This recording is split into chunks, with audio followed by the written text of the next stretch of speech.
मेरा नाम है हर्ष और आज मैं बात करूंगा एक बहुत ही बुरे इंसिडेंट के बारे में। ऐसा इंसिडेंट जो हमें हमारे समाज का आईना दिखाते हैं, वो सोसाइटी जिसके बारे में सोच के हम अपनी ज़िंदगी के बहुत सारे फैसले लेते हैं। ऐसा मैं क्यों बोल रहा हूँ ये तो आपको वीडियो में पता चल ही जाएगा, लेकिन ये कहानी शुरू होती है एक सीनियर आईपीएस से जो कि हरियाणा कैडर में एडीजीपी के पद पर तैनात थे। नाम था वाई पूरन कुमार। और न्यूज़ ये है कि 7 अक्टूबर को उन्होंने अपने चंडीगढ़ में जो सरकारी गवर्नमेंट बंगला मिला था उनको, वहाँ उन्होंने अपनी सर्विस रिवॉल्वर से सुसाइड कर लिया। और यही नहीं, इसके साथ 9 पेजेस का एक नोट भी मिला है और उस नोट में काफ़ी सारे क्लेम्स किए गए हैं, बहुत सारे बड़े बड़े नाम लिए गए हैं और उसमें साफ साफ लिखा हुआ है कि किस तरह एक आईपीएस लेवल पर होता हुआ आदमी भी मेंटल हैरेसमेंट, पब्लिक इंसल्ट और कास्ट डिस्क्रिमिनेशन का शिकार बनता है। अगर आपको नहीं पता कि कास्ट डिस्क्रिमिनेशन क्या होती है तो मैं बता दूं, जाति के आधार पर भेदभाव करना। 2025 चल रहा है ये और आप सोचिए एक आईपीएस लेवल के आदमी के साथ ऐसा हो सकता है तो आम आदमी तो कीड़े मकोड़े की तरह है इस सिस्टम के लिए।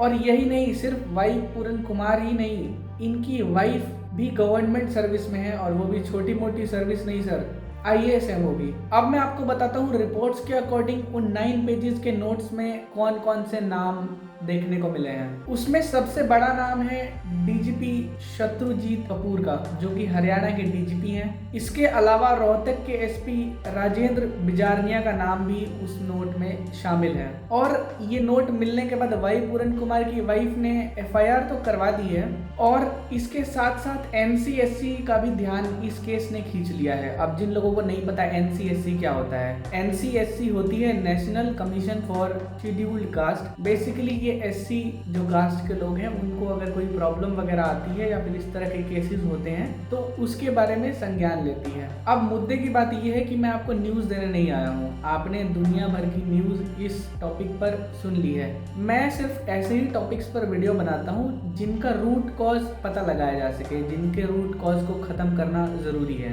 कहीं ना कहीं कास्ट बेस्ड जो डिस्क्रिमिनेशन है यानी जाति के आधार पर भेदभाव, वो हम सब ने झेला है। और मैं आपको बता दूं कि मेरी नज़र में कोई भी ऊंची जाति और नीची जाति नहीं होती है, पर समाज में कुछ एक शब्दों का प्रयोग किया जाता है। मैं भी इस वीडियो में उनका प्रयोग करूंगा ताकि आपको समझने में किसी तरह की कठिनाई ना हो।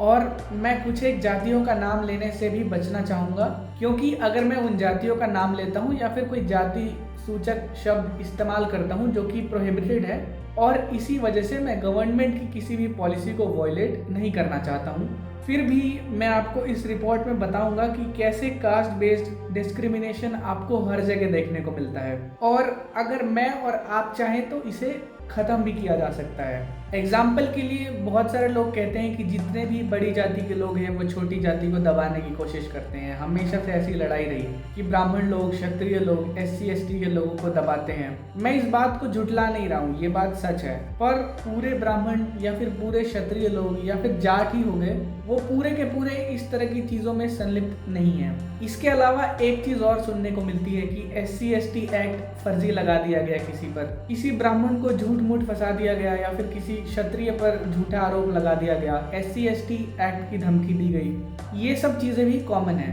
कहने का मतलब ये है कि गड़बड़ी दोनों तरफ से है और जब भी बात आती है कास्ट की तो एक वर्ड पीछे पीछे आ ही जाता है और वो होता है रिजर्वेशन। सबसे पहली बात, अगर आप कास्टिज्म को ख़त्म करना चाहते हैं, कास्ट बेस्ड डिस्क्रिमिनेशन ख़त्म करना चाहते हैं मेरी ओपिनियन में, तो मैं आपको एक तरीका बताने वाला हूँ। इसके अलावा अगर आपको कोई सुझाव हो, अगर आपको लगता है कि मैंने कुछ गलत कहा या फिर इसमें कुछ करेक्शन हो सकता है, तो कमेंट बॉक्स हमेशा से आपका है, आप उसमें लिख सकते हैं। तो वो तरीका ये है कि अगर आपको कास्ट बेस्ड डिस्क्रिमिनेशन ख़त्म करना है तो कास्ट से रिलेटेड सारी चीज़ें धीरे धीरे गायब करनी पड़ेंगी और उनमें सबसे पहले है रिजर्वेशन। मैं ये नहीं कह रहा हूँ कि किसी पर्टिकुलर कास्ट की रिजर्वेशन कम कर दो, हटा दो या गायब कर दो। मैं ये बोलता हूँ कि रिजर्वेशन दिया जाए पर उसको देने का बेस जो है वो कास्ट कभी भी ना हो। ऐसे तो लोग अपनी कास्ट कभी भी नहीं भूलेंगे।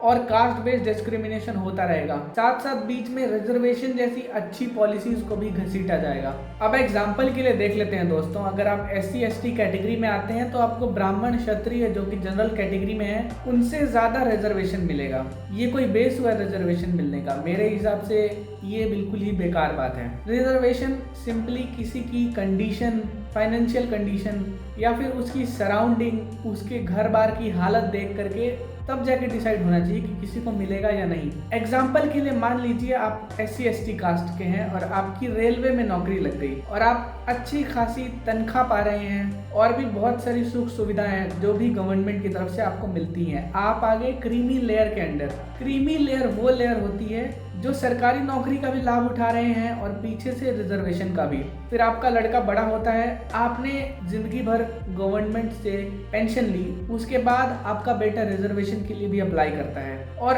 ऐसे बच्चे रह जाते हैं जिनकी फाइनेंशियल कंडीशन एक्चुअल में खराब है। तो मैं कहना चाहूंगा कि कास्ट कभी भी इन सब चीजों का मानक नहीं होना चाहिए। और जब बात आती है जाति प्रथा को खत्म करने की, तो सबसे पहले मैं कहूँगा जाति प्रमाण पत्र बनाना बंद कीजिए, इस तरह की चीज़ों का लाभ लेना बंद कीजिए। और मैं गवर्नमेंट से ये भी कहना चाहता हूँ कि जो हम लोगों को बांटते हैं जनरल की कैटेगरी में, SC/ST, OBC, ये सब जाति के आधार पे है। इसके अलावा आप बेहतर तरीका यूज़ कर सकते हैं जो कि होगा फाइनेंशियल और बाकी सारी कंडीशंस को डिटरमाइन करके लोगों को कैटेगरीज में बांटना। जैसे अगर किसी की हालत बहुत ज़्यादा खराब है, फाइनेंशियल कंडीशन गड़बड़ है बिल्कुल, चाहे वो ब्राह्मण हो चाहे वो SC/ST का हो, वो दोनों एक ही कैटेगरी में रहने चाहिए और गवर्नमेंट उनको सेम तरीके की लाभ, पॉलिसीज और जो भी फंड्स होते हैं वो सेम अलॉट करे। ना कि अगर कोई ब्राह्मण है तो उसे कम पैसा मिले और कोई SC/ST में है तो उसे ज़्यादा पैसा और ज़्यादा मौके मिले।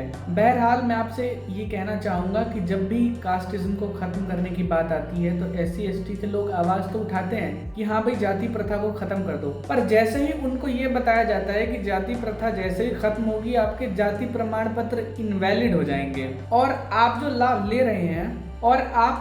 ले रहे हैं गवर्नमेंट से, हो सकता है आपको उससे एक्सीड कर दिया जाए क्योंकि आप क्रीमी लेयर के अंडर हैं। तो इस बात पे बहुत सारे SC/ST वाले लोग ऐसे हैं जो कि एक्चुअली क्रीमी लेयर के अंडर हैं, जिनकी सिचुएशन भी बहुत बढ़िया है, वो लोग इस चीज़ का विरोध करने लगते हैं। और एक बात बताऊं, कास्ट डिस्क्रिमिनेशन लोग कहते हैं कि जनरल जातियां SC/ST को दबाती हैं या फिर इस तरह की चीज़ें होती हैं। एक मैं आपको मज़ेदार बात बताता हूँ, SC/ST के अंतर्गत बहुत सारी जातियाँ आती हैं, मैं उनका नाम नहीं लूँगा क्योंकि मैंने आपको पहले ही बताया कि गवर्नमेंट की कुछ पॉलिसीज़ है वो वॉयलेट हो जाएंगी। हाँ, तो मैं आपको बता रहा था कि जितनी भी SC/ST में जातियाँ हैं ना, वो एक दूसरे को नीचा दिखाने की पूरी कोशिश करती हैं। जैसे एग्जाम्पल के लिए मान लीजिए आप किसी एक SC/ST के अंतर्गत आने वाली जाति के घर जाते हैं, उनसे बातचीत वगैरह करते हैं तो वो उसी SC/ST के अंडर आने वाली दूसरी जाति को खुद से नीचे बताते हैं और बताते हैं कि जी हम तो बहुत ऊपर आते हैं, हम तो उनका छुआ खाते भी नहीं हैं, हम तो उन्हें अपने घर का पानी तक नहीं देते हैं।